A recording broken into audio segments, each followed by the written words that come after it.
Mga kabombo at mga ka-Star Nation, ang Simbahang Katolika ay may mga panawagan din na kakibat nitong paggunita ng Undas, Todos los Santos o iba pa mang katawagan mga kabombo. At yan ay dahil iba't ibang kultura nagkaipon-ipon ng mga kabombo dito sa panahon ng Undas. Kapiling natin sa ating linya ng komunikasyon si Father Viel Bautista, Manila Cathedral Vice Rector, at makakausap po natin hinggil sa ilang mga kultura, paniniwala at iba pa nakakibat ho nitong paggunita ng Undas. Pabatiin muna natin sa Bombo Radio Philippines. Magandang araw po sa inyo. Si Bombo Dennis Hamito po ito. Together with me, si Bombo Jaira Hangayo. And welcome to the program. Pagbati po sa ating mga kababayan na nakasubaybay sa Bombo Radio Philippines.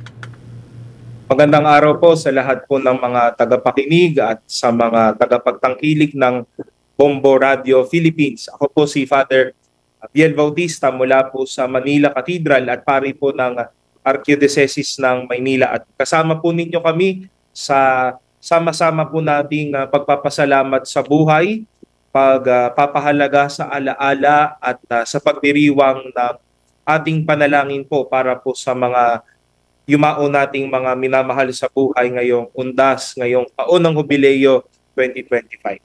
Ayun. Minarapat ho naming makausap kayo sa pagkakataong ito dahil iba-iba yung take ng atin mga kababayan sa paggunita ng Undas o Todos los Santos.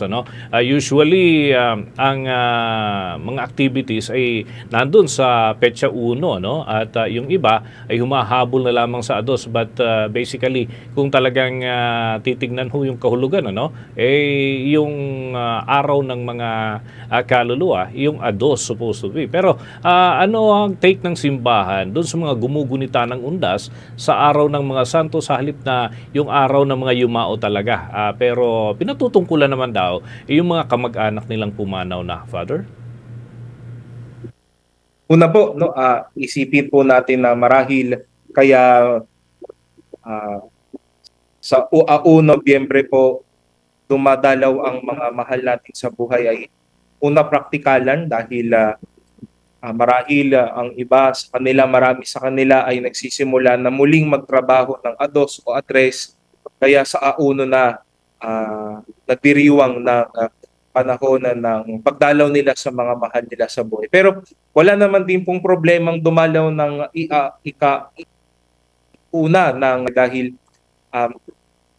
naniniwala tayo sa sinasabi nating Communion of Saints na kung saan ang mga mahal nating sa buhay na yumao na isa na rin sa walang hanggang pagsamba ng mga banal sa harapan ng Diyos sa langit. Kaya isa rin tong magandang pamamaraan na ito'y ipinapahayag sa pamamagitan ng pagdalaw na ito. At maganda rin na kapag ang karamihan ay dumadalaw sa ika-1 ng Nobyembre para sa mga mahal natin sa buhay, ay kasama natin ang mga santo para ipagdasal itong mga mahal natin sa buhay na yumao na sila nawa ay mapatawad sa kanilang mga kasalanan, malinis sa kanilang mga nagawang pagkukulang, at gayon din sa pamamagitan ng kanilang panalangin ay sila'y matanggap ng Diyos sa kanyang piling, sa kanyang kaharian. At gayon din sa ating mga dumadalaw at buhay pa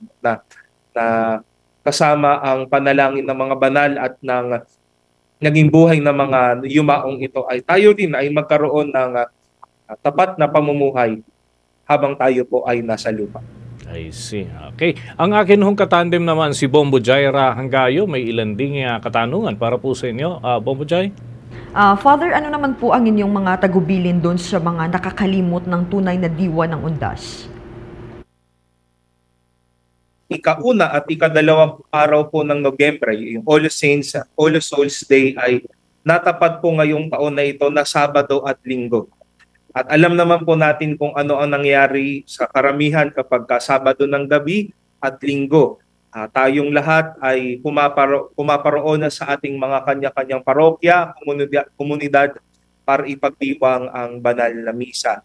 Kaya unang-una sa lahat na wag kalimutan at sana ay isang importanteng bagay sa pag-alaala pagdadasal at pagdiriwang ng buhay ng mga mahal nating na yumao ay ipagdasal sila sa mga misa na ating pong pupuntahan, no?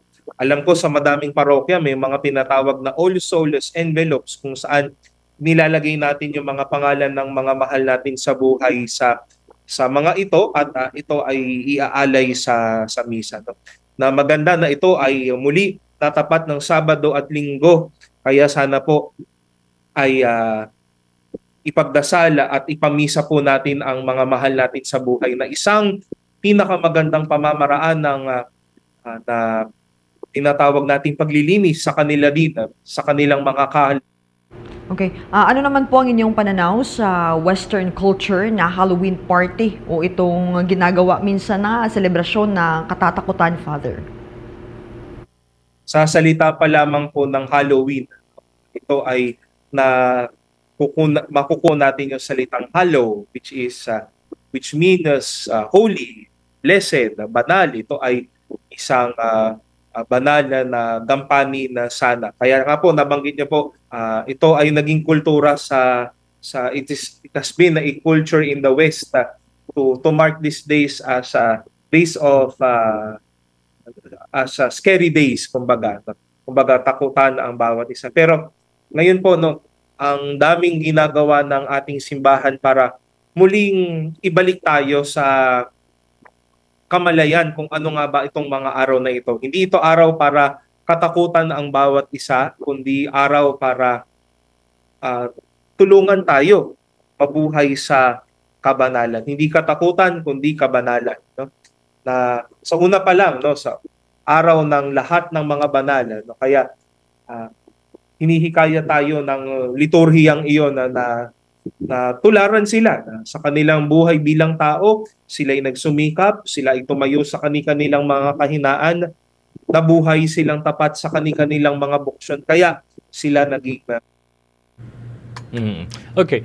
Father Biel, ito lamang, I'm just curious about this dahil nung mga nakalipas na pagkakataon, marami din po kami nakausap ng mga pari at mga opisyal ng simbahan. Paano naman po yung handling ng simbahan sa mga pumanaw na mga kababayan ho natin, pero ang rason ay dahil sa pagkitil ng sariling buhay?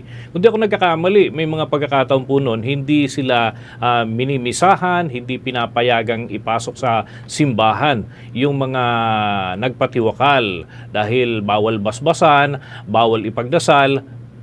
So paano ho ito? Kung halimbawa may magpapabasbas sa sementeryo, alangan naman na usisain kung paano namatayan, di ba? So paano ho ang handling dito ng simbahan the moment na may mga binabasbasan ho sa mga sementeryo, lalo na kung ang cause of death ay dahil sa pagpapakamatay? Father Biel? Patuloy po ng pagpapahayag ng simbahan, no?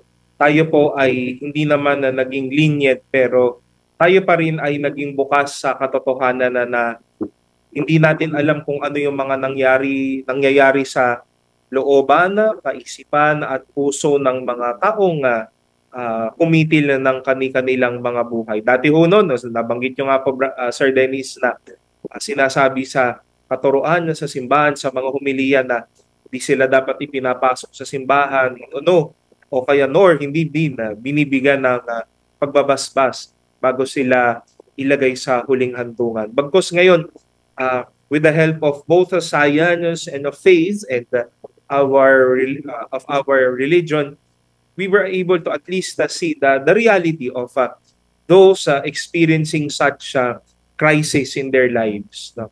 Be it mental health, personal issues regarding their own lives, no? Di natin alam baka ano nangyayari sa kanilang puso, bakit nila nagawa yun. At hindi rin natin alam, no? Baka sa punto na sila ay nakaharap na sa ating Panginoon, malay naman natin sila naman ay humingi ng tawad sa ating Panginoon. Na hindi natin alam, na hindi natin nakikita, hindi natin naririnig, kundi ito ay lagpas na sa ating pong nakikita. Kaya sinasabi natin na lahat ng ito ay inaalay na natin na sa awa at habag ng Diyos para sa taong ito. Dahil siya ay nagsisikap din naman, siya ay naghihirap at nakikita, ayun po ang tanging konsuelo natin na may awa at habag ang Diyos para sa taong ito. Kaya ngayon, no, nakita natin na ang mga mahal natin sa buhay na ito na pumitil ng kanilang buhay ay namimisahan, nababasbasan dahil wala tayong dapat ipagkain na kaluluwa o tao sa awa at habag ng ating pong. Ayan. With that, maraming salamat po Father Biel Bautista sa mga butil ng impormasyon na ibahagi po ninyo mula naman sa panig ng Simbahang Katolika. At kami ho'y patuloy na makikipag-ugnayan pa sa mga susunod na araw dahil ito ay kasagsagan ng Undas break and of course may mga aktibidad din ng Simbahang Katolika. Thank you so much. Mga kabombo, mga Kastar Nation, nakausap po natin si Father Biel Bautista ng Manila Cathedral. Siya ho ang Vice Rector ng naturang simbahan at yan ho ay matatagpuan dyan sa Intramuros sa lungsod ng Maynila. For the most trusted source of news and information, visit our website at www.bomboradio.com. Follow us on Bombo Radio mobile app, Facebook, YouTube, TikTok, and X, formerly Twitter. Like, share, and stay connected. Anytime, anywhere.